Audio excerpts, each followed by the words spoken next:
The Rockford Public School District's Board of Education held a meeting tonight that had the attention of that entire community. They voted on a plan to move students from one elementary school to another in the district and turn that facility into an early childhood learning center.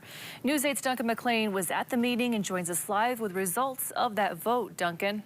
Brian, Amber, after a presentation from the superintendent and a selected community member representing the group that stood against the plan, then hours of discussion and questions between the members of the board, they voted finally 4-3. So the board has voted to approve the proposal to merge Parkside and Valley View boundary areas and repurpose Parkside Elementary into an early childhood center. I hope it's clear that this decision was not made lightly.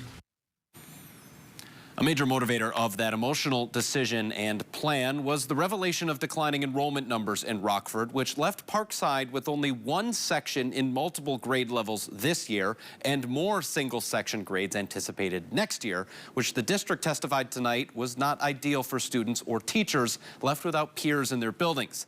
The numbers came for Parkside after a major redistricting plan was enacted last summer, making it an emotional meeting for those who participated in that process and an emotional month for parents shepherding their students through yet another potential school change.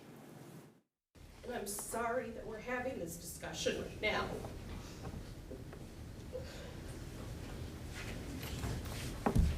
When the board made changes last year, the board and administration did their best to meet the concerns of the community. The process to alleviate that population problem at Parkside was the main obstacle for those who voted against the plan tonight and for the community members that spent the last month railing and rallying against it.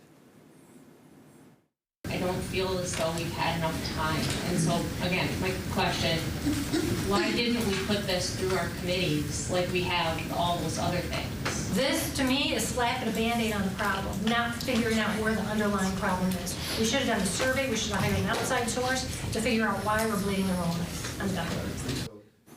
Superintendent Dr. Matthews indicated that the board's committee structure didn't exactly fit this proposal. That's why it didn't go through that structure. And President Folsom added that it was the same process used for other major decisions that have been put in front of the board lately, like the hiring of the superintendent and last year's redistricting process.